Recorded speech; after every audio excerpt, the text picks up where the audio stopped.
अस्सलाम वालेकुम, नमस्कार, सत श्री अकाल। दोस्तों, मैं फराज मलिक। आज बात करेंगे उत्तर प्रदेश की राजनीति के बारे में। उत्तर प्रदेश के अंदर बीजेपी पार्टी को लेकर बहुत सारी चर्चाएं हो रही हैं कि बीजेपी पार्टी में सब कुछ ठीक नहीं चल रहा है। उत्तर प्रदेश के अंदर योगी आदित्यनाथ मुख्यमंत्री नहीं बनेंगे। कुछ खबरें ऐसी भी चल रही हैं कि बीजेपी पार्टी की तरफ से चुनाव नहीं लड़ेंगे। कुछ खबरें ऐसी भी चल रही हैं कि योगी आदित्यनाथ और प्रधानमंत्री नरेंद्र मोदी के बीच सब कुछ ठीक नहीं है, दोनों में लड़ाइयाँ चल रही हैं। आखिर क्या है पूरा मामला और क्या है बीजेपी की रणनीति 2022 के चुनाव के लिए, आइए इस वीडियो में आपको बताने की कोशिश करते हैं। ये जो चर्चाएं चल रही हैं कि योगी आदित्यनाथ और प्रधानमंत्री मोदी जी के बीच सब कुछ ठीक नहीं है, ये इसलिए चल रही है क्योंकि काफी टाइम से दोनों को एक साथ नहीं देखा गया है। कोई भी मीटिंग अटेंड करते हुए नहीं देखा गया और उत्तर प्रदेश के अंदर जो सोशल मीडिया के पेजेस हैं, फेसबुक, ट्विटर, यहाँ से मोदी जी के फोटो को भी हटा दिया गया है। उत्तर प्रदेश के अंदर बीजेपी के पोस्टर से मोदी जी को जब बाहर किया गया तो ये चर्चाएं और ज्यादा गर्म हो गई कि वाकई में बीजेपी के अंदर सब कुछ ठीक नहीं है। लेकिन कल आरएसएस और बीजेपी की एक मीटिंग हुई थी, उसमें बहुत सारी चीजें सामने आई हैं। क्या कुछ हुआ उस बैठक में और क्या रणनीति बनी है 2022 के चुनाव के लिए, आइए आपको बताने की कोशिश करते हैं। दोस्तों, पिछले 7 साल से बीजेपी पार्टी मोदी जी के चेहरे पर ही चुनाव लड़ती है। मोदी है तो मुमकिन है, हर जगह मोदी जी के चेहरे पर ही वोट मांगे जाते हैं। लेकिन अब मोदी जी का चेहरा थोड़ा सा फीका पड़ गया है। दिल्ली के अंदर भी चुनाव हार गई बीजेपी मोदी जी के चेहरे पर, पश्चिम बंगाल के अंदर भी मोदी जी के चेहरे पर चुनाव हार गई बीजेपी। अब ऐसे में आरएसएस और योगी आदित्यनाथ ने मिलकर एक रणनीति बनाई है कि उत्तर प्रदेश के अंदर मोदी जी के चेहरे को सामने नहीं लाया जाएगा।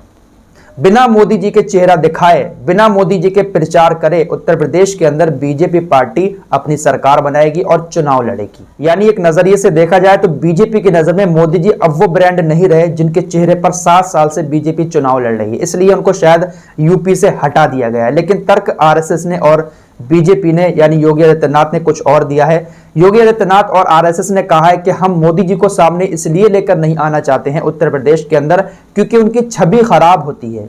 छोटे छोटे नेताओं के खिलाफ उनका चेहरा सामने रखा जाता है जिससे उनकी छवि खराब होती है। जैसे पश्चिम बंगाल के अंदर ममता बनर्जी बना मोदी जी कर दिया गया था, तो ऐसे में मोदी जी की छवि खराब हो रही है। हम मोदी जी की छवि खराब नहीं होना देना चाहते हैं, इसलिए इस छोटे से इलेक्शन में उनका चेहरा सामने नहीं रखेंगे, हम अपने दम पर चुनाव लड़ेंगे। ये तर्क दिया है आरएसएस ने और योगी आदित्यनाथ ने।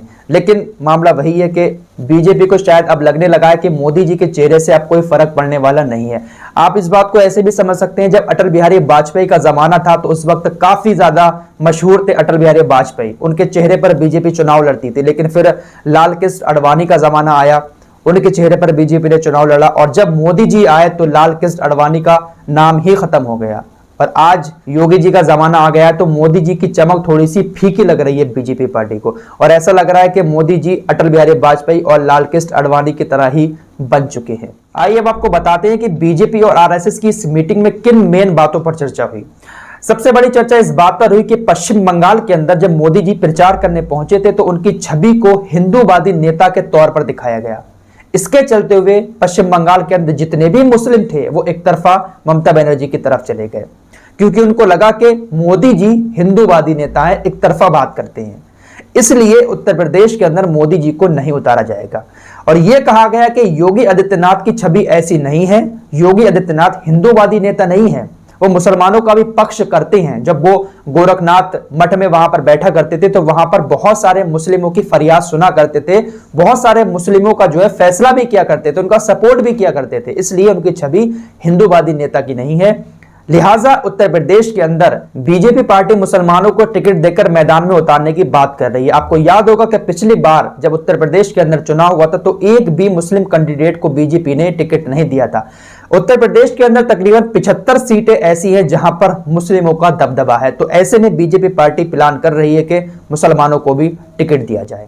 सोशल मीडिया पर लोग सवाल उठा रहे हैं कि क्या प्रधानमंत्री मोदी जी ज्यादा कट्टर हिंदूवादी नेता हैं या फिर योगी आदित्यनाथ की छवि ज्यादा कट्टर हिंदूवादी नेता के तौर पर जानी जाती है। वैसे बीजेपी ने जो पोस्टर से फोटो हटाया मोदी जी का, वो इसलिए हटाया क्योंकि उन्होंने कहा कि पश्चिम बंगाल के अंदर हिंदूवादी नेता के तौर पर प्रधानमंत्री मोदी जी गए थे तो मुसलमानों ने एक तरफा वोट दे दिया था, इसलिए हम उत्तर प्रदेश के अंदर उनकी छवि इस तरीके की नहीं बनाना चाहते हैं। ये तर्क दिया है आरएसएस और बीजेपी ने। लेकिन इसके पीछे एक तर्क यह भी तो हो सकता है कि प्रधानमंत्री मोदी जी ज्यादा खुलकर कोई बातें नहीं करते हैं। योगी आदित्यनाथ जो है पूरी तरीके से हिंदूवादी नेता के तौर पर जाने जाते हैं। तो बीजेपी को कहीं ऐसा तो नहीं लगता है कि मोदी जी जब उत्तर प्रदेश में आएंगे तो जो हिंदू वोटर हैं वो मोदी जी की वजह से योगी जी का साथ ना छोड़ दें? तो हो सकता है कि इस वजह से भी योगी आदित्यनाथ ने और आरएसएस ने मोदी जी को उत्तर प्रदेश से बाहर रखा है। फिलहाल कहा यही गया है कि हम इन छोटे से इलेक्शनों में छोटे छोटे नेताओं के सामने मोदी जी का चेहरा सामने नहीं रखना चाहते, इससे मोदी जी की इमेज खराब होती है। तो फिलहाल देखते हैं कि क्या होता है 2022 में। बीजेपी पार्टी कितने मुसलमानों को टिकट देती है, लेकिन बीजेपी पार्टी इस फिराक में है कि मुसलमानों को भी मैदान में उतारा जाए। फिलहाल इस रिपोर्ट में इतना ही। मिलते हैं एक और नई वीडियो के साथ, तब तक के लिए अपना ख्याल रखिएगा। फिलहाल योगी आदित्यनाथ ही उत्तर प्रदेश के अंदर चुनाव लड़ेंगे और अगर जीत जाती है बीजेपी तो यही मुख्यमंत्री भी बनेंगे। जो भी खबरें आ रही है ना वो पूरी तरीके से फेक है।